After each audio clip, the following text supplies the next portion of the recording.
Hello students. आप chapter पढ़ रहे हैं लॉज ऑफ मोशन, गति के नियम। तो आज का टॉपिक है घर्षण, फ्रिक्शन। क्या होता है फ्रिक्शन? फ्रिक्शन क्या है? जब किसी पिंड को अन्य पिंड पर गतिमान किया जाता है या गतिमान करने का प्रयास किया जाता है, तब उनके संपर्क तलों के मध्य उपस्थित वह बल जो उनकी एक दूसरे के सापेक्ष गति का विरोध करता है, रोकने का प्रयास करता है, घर्षण कहलाता है। पिंडों के पृष्ठ पूर्णतः चिकने नहीं होते। जब इनको उच्च क्षमता के सूक्ष्मदर्शी से देखा जाता है, जब इनमें खुरदरापन होता है तथा कई स्थानों पर अनियमितताएं होती हैं, एक जैसी नहीं होती, असमान होती हैं। जब एक सतह को दूसरी सतह के ऊपर रखा जाता है तो अणुओं के समूह एक दूसरे को दबाते हैं तथा अनियमितताएं एक दूसरे में फंस जाती हैं, जिससे एक प्रकार आतप्त वेल्डिंग क्या होता है? दो धातुओं को जोड़ने की विधि, आतप्त वेल्डिंग, तो जुड़ जाएंगी। यह स्थित अंतरापरमाणिक बलों के कारण उत्पन्न होती है। जब एक सतह दूसरे सतह पर फिसलती है तब अणुओं के मध्य बने बंधों को तोड़ने के आवश्यक बल घर्षण कहलाता है। आवश्यक बल घर्षण कहलाता है। अब देखो बेटा, घर्षण के प्रकार। पहले स्थैतिक व गतिक घर्षण। क्या है? स्थैतिक व गतिक घर्षण। तो स्थैतिक घर्षण क्या है? घर्षण बल जो संपर्क तलों के मध्य सापेक्ष गति होने से पहले कार्य करता है, स्थैतिक घर्षण कहलाता है।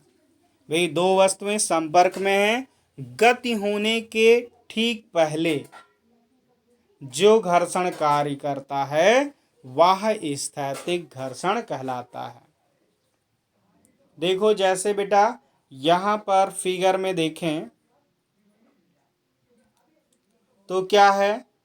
भार नीचे की ओर कार्य कर रहा है, उसको मेंटेन करने के लिए प्रतिक्रिया बल ऊपर की ओर कार्य।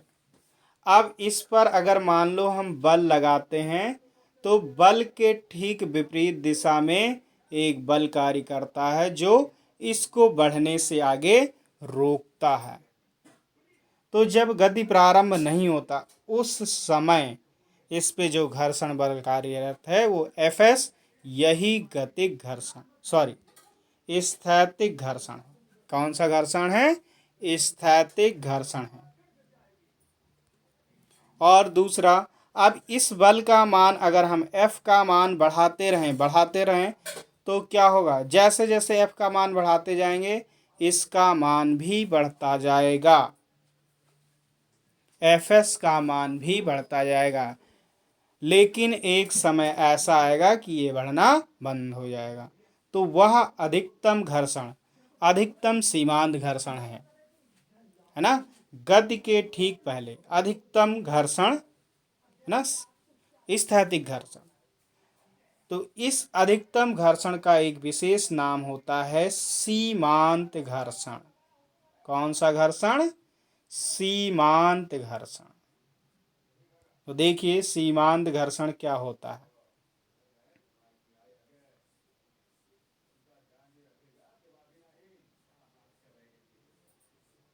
भाई, अब एग्जाम्पल ले लिया, माना कि एक लकड़ी का गुटका किसी टेबल पर स्थित है और उस पर कोई तनाव बल, कोई बल लग रहा है, क्षैतिज बल F, तनाव बल, क्षैतिज बल ना कार्य करे, तब सतह द्वारा केवल प्रतिक्रिया बल ही लगाया जाता है। ऐसी अवस्था में घर्षण बल नहीं होगा।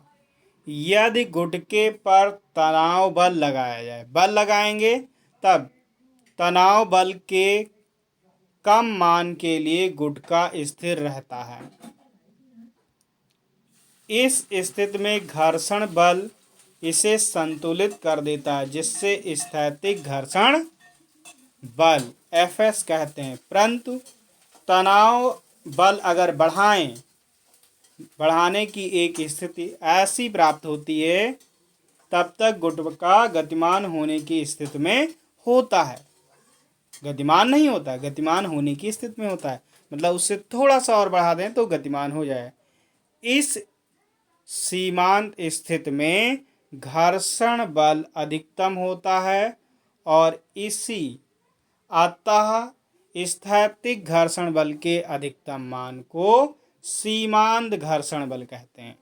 यानी कि गति के ठीक प्रारंभ होने से पहले अधिकतम स्थैतिक घर्षण को ही सीमांत घर्षण कहते हैं और ये हमेशा प्रतिक्रिया बल के समानुपाती होता है। क्या होता है? प्रतिक्रिया बल के समानुपाती होता है। तो Fs is directly proportional to r. जब भी प्रोपोर्शनल साइन हटाएंगे एक कांस्टेंट आ जाएगा, यहाँ म्यू एस आ गया और ये म्यू एस को स्थैतिक घर्षण गुणांक कहते हैं। ये समीकरण 1 और इसी को स्थैतिक घर्षण गुणांक कहते हैं। अब यहाँ से पक्षांतर करेंगे तो अपान में आ जाएगा, तो mu s equals to Fs by r. ये समीकरण 2। अर्थात किन्हीं दो संपर्क तलों के मध्य सीमांत घर्षण बल तथा अभिलंब प्रतिक्रिया बल के अनुपात को स्थैतिक घर्षण गुणांक कहते हैं, म्यू एस कहते हैं। इसका मान दोनों संपर्कित वस्तुओं के पदार्थ पर निर्भर करता है। आज के लिए इतना ही।